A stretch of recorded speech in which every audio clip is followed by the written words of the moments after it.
This is John from WeAreChange. I'm here with Paul Joseph Watson of Infowars.com and PrisonPlanet.tv.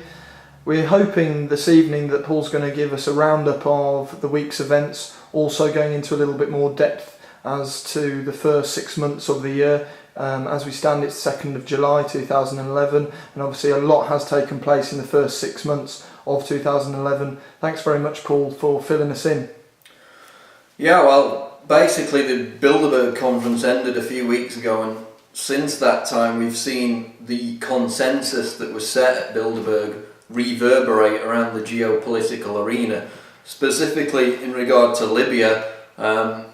Anders Rasmussen, the NATO Secretary General, was rumoured to be in attendance at Bilderberg, and now just about a week after the end of the conference he came out and said that the war would be prolonged, it would be intensified. So the exact information that Jim Tucker got from his sources proved itself to be true in the very week after the conference ended. In addition to that, we had the information that came into us from military sources at Infowars that ground troops would be sent in by the beginning of October. So we've got that in the works. We've also got governments in Europe, like the Swedish government, now authorising to send in Marines, to send in the army, obviously in complete contravention to the UN resolution that declared that only a no-fly zone was permissible. Of course, a no-fly zone means constant bombardment, as we've seen. In addition, on the subject of Libya, which of course has characterised the year so far, Obama told us the war would last days. That was in March. It's now July 2nd. We're still involved, so it's lasted over 3 months. Cost nearly $1 billion for the US government alone, taxpayer money. And we had the spectacle this week of Obama giving a speech and saying basically that he doesn't, quote, have to get to the constitutional question. Of course, we know that Bilderberg were terrified of the resistance to the war in Libya from the US Congress, and now that that pressure is increasing on Obama, he's brazenly come out and said, you know, I don't even have to get to the constitutional question. So his chutzpah and arrogance transformed itself into basically just complete ignorance and an insult to the very foundation of what America was founded on. Of course, his own constitutional lawyers, before the no-fly zone was enacted, said that he would have to get permission from Congress, otherwise it would be unconstitutional, but Obama just ignored them. So we've seen an intensification in Libya. Also in the Middle East, what we're going to see is a permanent occupation of Iraq, according to the information out of Bilderberg. We've got this December 31st deadline where US troops are supposed to withdraw completely from Iraq at the end of this year. Of course, we've heard that many times before. But Obama has set the final date of December 31st. Yet, according to US delegates who attended Bilderberg, one said, quote, the US has no intentions of ever leaving Iraq. And so what we're going to see is a media spectacle generated similar to the Afghanistan situation, where Obama withdraws a small amount of troops and many more are left to remain, including mercenaries that they will later add. Also out of Bilderberg they said, quote, this was a US Bilderberger again, quote, when you think of Iraq, think big. And he later went on to say that Iraq will be used as a launch pad for a wider regional war that will, quote, include every nation in the Middle East except for Israel. So they're going to use it as a launch pad to invade more countries, which is what, of course, the PNAC document said before 9/11. Now, Bilderberg was instrumental in 2002 in delaying the start of the Iraq war, as Jim Tucker documented. It was initially set to go ahead in 2002, and it went ahead obviously the next year in 2003. So what we're seeing out of Bilderberg is a desire to remain in Iraq so that the country can then be used to attack other countries. The last thing to come out of Bilderberg was the fact that one of the activists who was present, who was called Tim, actually was close friends with the hotel manager there at Savretta. Basically a childhood friend. He said he grew up with him. So he's going to get information. In fact, he's seen him today on Saturday the 2nd of July, and he's going to get little tidbits of information of anything that he witnessed what they talked about, their behaviour, their attitude, etc. So we're going to update people about that. Also, I think what's keen to note, while we were at the Bilderberg meetings in Switzerland, in St. Moritz, you and I were looking on their official website, bilderbergmeetings.org, and they actually hadn't got any of the talking point discussion topics up on the website or the list of the attendees. Now we're 2 weeks after the meeting. That list of attendees has gone up, as has their talking points. There's some quite interesting points on there. There's one about Switzerland and will she survive or will she recover? And then obviously, as you've been speaking, there's information there on Libya, or there was obviously a talking point on Libya. I mean, this isn't new information to anybody that's been part of the alternative media, the growing alternative media, which is pretty much taking over the mainstream as I see it. When were you aware that there was going to be large-scale wars in the Middle East, not just in Iraq and Afghanistan, obviously following 9/11? There's been information, I know that you have, some of your contributors, Gerald Salente for example, have been talking about additional wars in the Middle East for a number of years. I mean, has this just panned out as you expected it to? In the sense that there will be more wars, yes it has, but what we're waiting on, and this is what many people fear is coming in 2012, is a combination of all these wars into a wider Middle East conflict, as I just said. And in fact, in 2008 we got the RAND documents where they went to the Pentagon and said basically to divert attention from this economic crisis, we need a big war. And by big war they didn't mean Libya or Iraq, they meant Japan or a major power. Iran was also mentioned. So this is going to get a lot bigger than it is now, and they're going to try and roll these other conflicts into this wider war. So a lot. How do you?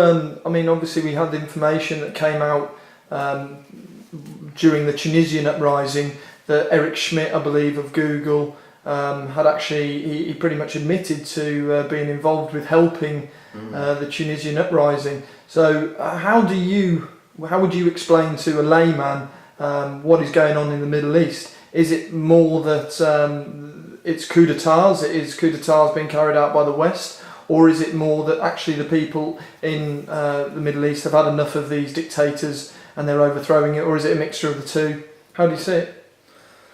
It is a mixture of the two, but you have to remember that in the case of Egypt, the US Embassy, at least 1 year before that revolt began, got the information saying that it would happen, that Mubarak would be toppled, and that they were deliberately trying to fund and influence the groups that would do it. So when all these leftists come out and say that, what happened in Egypt is this big successful example of a secular revolution which is not based on, religious dogma, they don't even reference the fact that the US Embassy had anticipated it at least a year before and had sought to encourage it. And of course it led through Egypt and these other countries to Libya, which is of course the so-called protesters that they launched this fake no-fly zone war on were in fact rebel Al-Qaeda commanders. They were flying fighter jets, they were driving tanks. To claim that they were protesters was just an insult to anybody's intelligence. So the fact that it led from Egypt through to Libya, and then on the flip side you've got a situation in places like Bahrain, which is the government is completely controlled by Western interests. There's the same level of brutality going on there against protesters, and yet you barely read about it. But if it's in somewhere like Syria, where the US, they're moving now their warships to the Mediterranean coast of Syria, then you hear all about how the government's oppressing protesters. So the fact that the government is oppressing protesters has gone on in the Middle East for decades, but now it's all coming to a head. They're choosing very carefully which countries they push in the media as, the big humanitarian crises, because they've got a list. I mean, you don't have to have a crystal ball. Read the PNAC documents. They've got a list of countries they want to invade. And the ones that are on it are the ones we're hearing about now in terms of brutality against protesters. Yeah, and obviously we're not just seeing uprisings in the Middle East, we're seeing uprisings in Greece as of this week because of the euro bailout and whether or not the European Union was going to force through restrictions, austerity measures on the Greek people. I mean, are we going to see? We've seen it already hit Spain and France and Portugal. Are we going to see it here at home in the UK? Do you think? Yeah, because back in the 70s, we had a similar situation where we went down to a 3-day working week. And at the time, one of the German politicians called Britain or England, quote, no longer a civilised country, because there were continual strikes and basically society almost ground to a halt. There were power outages, there were cuts to public services, there were everything. And it's only just starting now in Britain. We had some big strikes the other day related to transport and teaching and so forth. So everything that you see in Greece is coming to Britain, but it's just the scale of it. British people are so, lackadaisical and nonplussed about anything that happens. They don't have this spirit of resistance that exists in countries like Greece. On the subject of Greece, again, referring back to Bilderberg, in 2010 Bilderberg said, the euro's in trouble, we need to save the euro, and this was when it was at 119 against the dollar.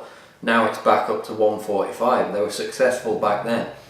But now with this Greece bailout, which both now George Soros, Nouriel Roubini, these big economic experts have said, basically the euro's on its last legs, it's going to die. They're again in a desperate situation.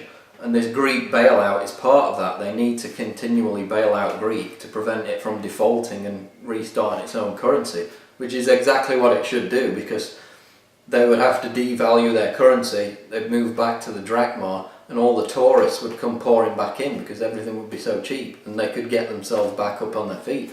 But the globalists don't want them to do that because, as Kenneth Rogoff, the Bilderberg member, wrote in the Financial Times just a week before Bilderberg, the survival of the euro, the survival of their global currency program to unite these currencies, to get the Amero in place, depends on the survival of the euro. So if the euro goes, it all goes. So Greece is a continual bailout now. Most people don't understand the bailout that they voted on a couple of days ago. They'll have to do it again in a month, because it only funds the Greece government for another month. So you're going to get that situation on the streets with the tear gas and the bombings and the riots. It's going to happen every month. That can't go on indefinitely. So unless obviously the Greeks, the Europeans find some solutions and get themselves out of the mess, because they can't expect their elected officials who got them into the mess to get them out of the mess. Yeah, and it's just going to end up in the collapse of the Greek government, and they're going to ditch the euro. Even mainstream people are saying that. Big Financial Times writers on Newsnight television are saying the euro's dead. It's gone beyond the point of no They've been saying it for 12 months. But the Chinese are propping it up by buying all the bonds, which is why it hasn't dipped against the dollar or the pound. So it's the Chinese again that are propping it up. But so the Chinese own everything. Yeah, but it can't go on forever, is what I'm saying, because they have to keep doing it every month. So, there's hope in that, because obviously the Greek people are basically fighting the IMF takeover of their country. They're going to be in debt enslavement for decades to come, just like in Argentina 10 years ago.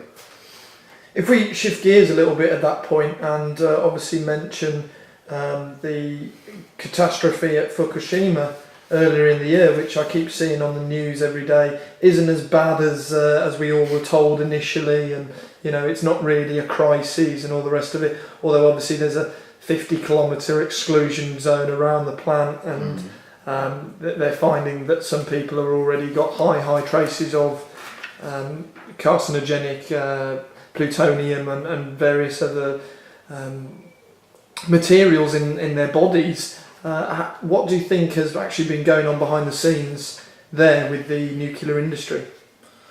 Well, we know that the severity of Fukushima was downplayed from the very beginning. It's now come out that reactor number 1 was in meltdown within hours of the earthquake and the tsunami. Of course, Japanese denied that at the time. But what's just as interesting is that now we have these leaked emails. This is John from WeAreChange. I'm here with Paul Joseph Watson of Infowars.com and prisonplanet.tv.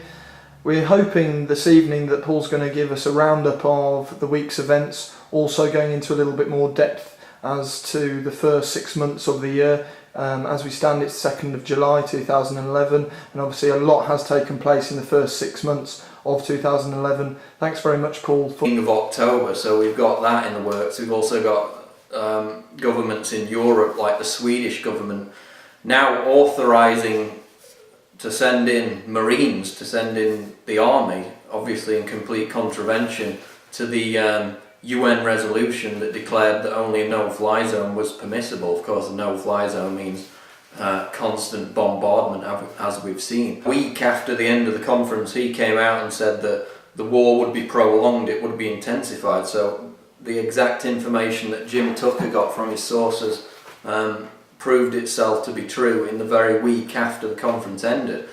In addition to that, we had the information that came into us from military sources at Infowars that ground troops would be sent in by the beginning.